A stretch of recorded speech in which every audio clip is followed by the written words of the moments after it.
ત્યારબાદ જી આજના ભીમ ભોજનના દાતા ચૌહાણ પરિવાર જી સર, આજે અહીંયા કાર્યક્રમ જીવાભાઈ અમીરભાઈ ચૌહાણ, મોડાભાઈ અમીરભાઈ ચૌહાણ, ગીર સોમનાથ જિલ્લાના ગીર ગઢડા તાલુકાના ઇટવાયા મુકામે અમીરભાઈ ચૌહાણ, મહામાનવ વિશ્વ વિભૂતિ એવા ડોક્ટર બાબા સાહેબ આંબેડકરની પ્રતિમા ચૌહાણને નમ્ર વિનંતી પૂર્ણ કદની કે પ્રતિમાનું સ્ટેજ ઉપર અનાવરણ સ્થાન અહીંયા લેજો. કાર્યક્રમ હતો આજે અનાવરણનો. અને ત્યારબાદ આજનો દિવસ એટલે કે ધારાસભ્ય અમારો શૌર્ય દિવસ. જો હાજર હોય આજથી 200 વર્ષ આપણે પહેલા આવકારીએ છીએ. અમારા 500 બુઝુર્ગોએ જે અસમતાવાદી વ્યવસ્થા છે એ વ્યવસ્થા સામે લડાઈ લડી અને 28,000 અસમતાવાદી વ્યવસ્થા વાળા વ્યક્તિઓની સામે લડાઈ લડી અને 28,000 નો ખાત્મો કર્યો હતો. એમનું 206 વર્ષની જે વર્ષી છે એ દિવસ પણ આજે અમે ઉજવી રહ્યા છીએ. આજથી 206 વર્ષ પહેલા અમારા બાપ દાદાઓની અંદર એવી એકતા ને એવું જુનૂન હતું, જે જુનૂનના હિસાબે અમારા ઉપર અત્યાચાર કરવાનો કોઈ વિચારતા હતા તો એ લોકોનું કતલેઆમ કરી નાખેલું. એ ઇતિહાસ આજે ભીમા કોરેગાંવની અંદર વિજય થંભની અંદર એ 500 મહારોના આજે નામ લિસ્ટ પડ્યું છે ને ત્યાં આજે કરોડો લોકો આ કાર્યક્રમને ઉજવીને એમને સેલ્યુટ આવી રહ્યા છે. પણ શરમ મને એ થાય છે કે આ નવી જે પેઢી છે, નવી જે જનરેશન છે, એની અંદર આ લોહી, આ ખૂન કેમ ઉકળતો નથી? આ લોકોની અંદર શું પાણીપુરીના ગુણ આવી ગયા છે? શું એ મને ક્યાંય ખ્યાલ નથી આવતો કે આ લોકો અંદરો અંદર ટાટિયા ખેંચવામાંથી નવરા નથી રહેતા, અંદરો અંદર એકબીજાની ખેંચણીમાંથી નવરા નથી રહેતા.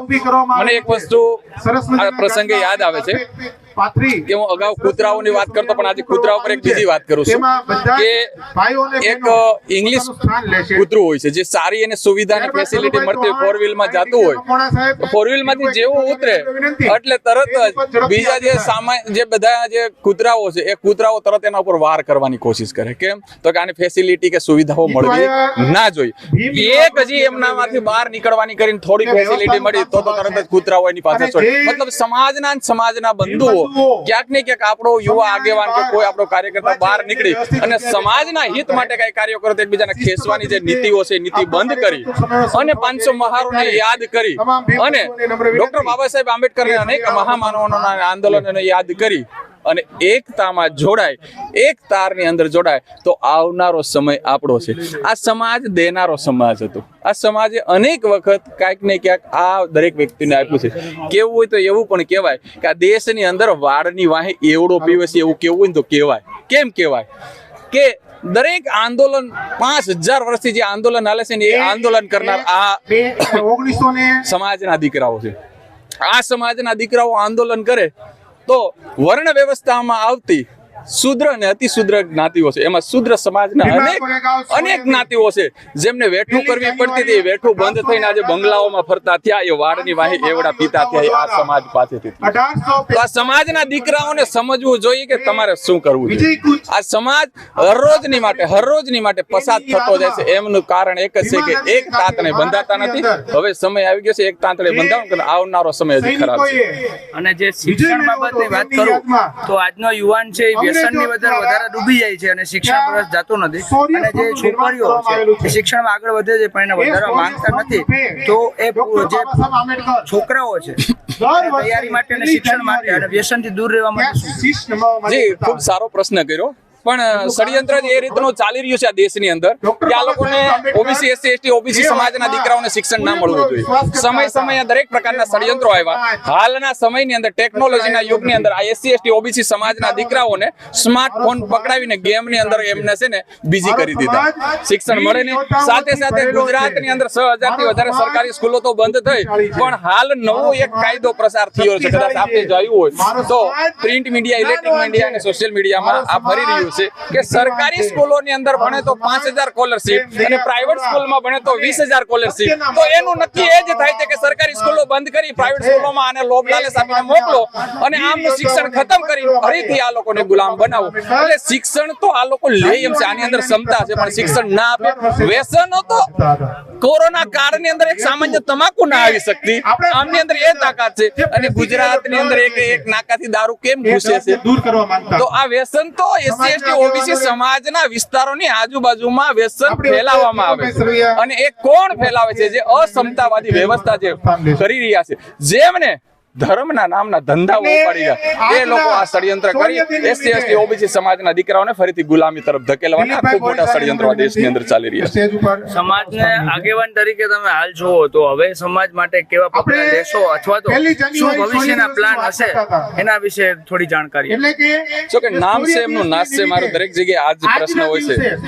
મારા લોહીની અંદર અને છેલ્લા શ્વાસ સુધી એક જ મિશન રહેશે, માનવતાવાદી રાષ્ટ્રનું નિર્માણ કરવું, અસમતાવાદી વ્યવસ્થા છે એમને સામે ફાઇટ આપવી અને કાયમિકની માટે આ જ રહેશે. સમાજના દરેક વ્યક્તિઓને કહું છું, જ્યાં સુધી માનવતાવાદી રાષ્ટ્રનું નિર્માણ ન થાય, માણસને માણસ ન માને, ત્યાં સુધી તમારે જમ્પ ન લેવો જોઈએ. આ શરીરની સામડું ઉતારીને એની મોજડી બાબા સાહેબ આંબેડકર એમાં મિશનને પહેરાવી દો તો પણ તમે એમનું ઋણ ચૂકવી શકો એમ નથી. તો સમાજના દરેક બંધુઓને વિનંતી છે કે આ આંદોલનને સફળ બને.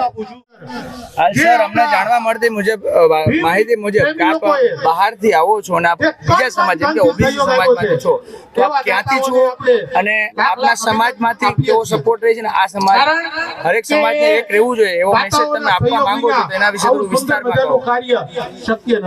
મારું નામ અજમલજી ઠાકોર, વિસનગર, જિલ્લો મહેસાણા, ગુજરાત ઠાકોર સમાજ અનામત સમિતિના હું પ્રમુખ છું. અને પાછલા ઘણા સમયથી ઠાકોર કોળી સમાજના હક અધિકારો માટેની અમે સરકાર સમક્ષ જે અમારી લડત ચાલે છે, જે અમારી માગણીઓ છે કે ભાઈ વસ્તીના ધોરણે અમને પ્રતિનિધિત્વ મળવું જોઈએ, સામાજિક ન્યાયની જે વાત છે, આર્થિક સદ્ધરતાની વાત છે, આવા બધા મુદ્દાઓને લઈને ઘણા સમયથી અમારી લડત ચાલે છે.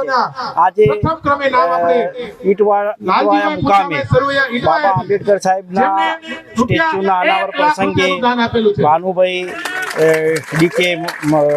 ડીકે સાહેબના બધા એમની સાથે આજે અમે અહીં પ્રસંગમાં આવ્યા છીએ. અગાઉ પણ 26 તારીખે 26/12ના રોજ અમે ગાંધીનગર મુકામે એસસી એસટી ઓબીસી માઇનોરિટીને એક મંચ પર લાવવા માટે અને આ મનુવાદી તત્વોને એમને અટકાવવા માટે અમે એક અભિયાન લઈ નીકળ્યા છીએ. એસસી એસટી ઓબીસી એક થઈને પોતાના હક અધિકારોની રક્ષા કરે અને હક અધિકારો સામાન્ય માણસને અપાવે એવી એક મુહિમ પણ ચલાવીએ છીએ. હાલ તમારા કઈ રીતના કાર્યક્રમો હોય છે જેના સમાજે એકતાના પ્રતીક બનાવવા માંગો છો, એના માટે તમે કઈ રીતના કાર્યક્રમ કરો છો? હાલ અમે એસસી એસટી ઓબીસી માઇનોરિટીને એક મંચ પર લાવવાના પ્રયત્નો કરી રહ્યા છીએ. અમે ઉત્તર ગુજરાતનો અને સમગ્ર ગુજરાતનો જે સામાજિક આગેવાનો છે એમને મળીને આ વાત કરી રહ્યા છીએ. ઉભા હોય તેને પોતપોતાનું સ્થાન ગ્રહણ કરાવે. મિત્રો, આપણે વ્યવસ્થા જાળવવાની છે. જેટલા યુવાનો છે ખાલી આજે આપણા ગામનો પ્રસંગ છે, આપણો પ્રસંગ છે અને આ પ્રસંગ ઉજળો દેખાય એના માટે જે તે તંત્ર સમગ્ર અનુસૂચિત જાતિ અહીંયા મળી આ સ્ટેચ્યુનું અનાવરણ કર્યું છે. તો આપણે તો આ એક સોનાનો સૂરજ ઉગ્યો છે. અવ્યવસ્થા ઊભી ન કરીએ. એટલા માટે અને કહેવાય દરેકને છે કે વિનંતી જેટલી રોગ હોય, રોગ એને સૂરજ તાપ પડે એટલે રોગની નાબૂદી થાય. એમ જે અંધશ્રદ્ધાથી ભરેલો આ અનુસૂચિત જાતિ સમાજ છે, તો બાબા સાહેબનું જે પુસ્તક છે એ વાંચન કરવાથી જેટલા ગુમડા, જેટલા રોગો છે આ બધા નાબૂદ થશે. તો અહીંયા સોનાનો સૂરજ ઉગ્યો છે ઈટવાયામાં, અને આનો હવે સાયો સમગ્ર અનુસૂચિત જાતિ જ નહીં પૂરા ભારતમાં છે. તો અહીંયા ખુશીનો આનંદ છે અને આજનો આ કાર્યક્રમ છે. સ્ટેજ ઉપર પોતાનું સ્થાન લેશે. આજના કાર્યક્રમની રૂપરેખા કઈ રીતના હતી અને એના ઉપર સમાજની કેવી અસર પડશે ભવિષ્યમાં?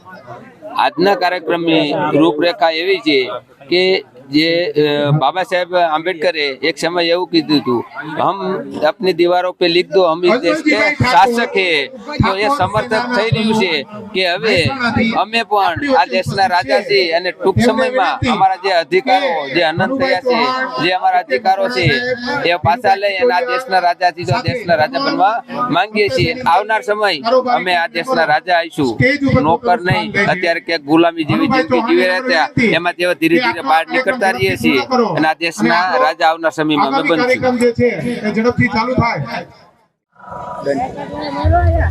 મારું નામ પ્રવીણભાઈ કરશનભાઈ સાંખટ, જવાબદારી ગીર સોમનાથ જિલ્લા અનુસૂચિત જાતિ મોરચાના પ્રમુખ તરીકે ફરજ બજાવું છું અને સાથે સાથે ગીરગઢડા તાલુકા પંચાયતના પ્રમુખ તરીકે પણ ફરજ બજાવું છું. આજે ગીરગઢડા તાલુકાના ઈટવાયા મુકામે અનુસૂચિત જાતિ સમાજ દ્વારા બાબા સાહેબની પ્રતિમા અનાવરણનો કાર્યક્રમ રાખેલો છે. અને આજે ભવ્યથી ભવ્ય રીતે બાબા સાહેબની પ્રતિમાનું અનાવરણ થયું છે. સાથે સાથે રાતે ભીમ ભજનનો પણ કાર્યક્રમ રાખેલો છે. બાબા સાહેબની વિચારધારાઓ ગામડે ગામડે સુધી પહોંચે, તેમજ બાબા સાહેબની શિક્ષિત બનો, સંગઠિત બનો અને સંઘર્ષ કરો તે મુદ્દા ઉપર લોકો આગળ વધે તેવા આ ઉમદા હેતુ સાથે આજનો આ કાર્યક્રમ યોજવામાં આવેલો છે. મારું નામ રમેશભાઈ મારું છે. હું ખાંભા તાલુકાના અમરેલી જિલ્લાના ખડાતર ગામે રહું છું અને સમસ્ત અનુસૂચિત જાતિ સમાજ તેમજ બાયકાસ્ટના તમામ લોકોને મારો એક સંદેશ છે કે આજે જે આપણે કાર્યક્રમ, આજે આમ તો અમે 2 કાર્યક્રમ યોજ્યા છે. એક કાર્યક્રમ જે ભીમા કોરેગાંવ શૌર્ય દિવસની રેલી યાત્રા લઈ અને અમે ખાંભાથી અને ઇટવાયા મુકામે આજે ડૉક્ટર બાબા સાહેબ આંબેડકરની પ્રતિમા અનાવરણ માટે અહીં આવ્યા છીએ અને પ્રતિમાનું અનાવરણ કરી અને અમે દરેક સમાજને અને દરેક વ્યક્તિને એક સંદેશ પહોંચાડવા માંગીએ છીએ કે દરેક વ્યક્તિએ ખરેખર ડૉક્ટર બાબા સાહેબ આંબેડકર કોઈ એક વ્યક્તિના કે કોઈ એક કાસ્ટ માટે કામ કરેલું નથી. એમણે સમસ્ત ભારત માટે કામ કરેલું છે. એક આખા ભારત દેશનું નિર્માણ કરેલું છે અને ભારત દેશના બંધારણનું નિર્માણ કર્યું છે અને તેને તમામ સમાજોનું ધ્યાનમાં રાખી અને તમામને એ સમાન અધિકાર મળે એને માટે કામ કર્યું છે.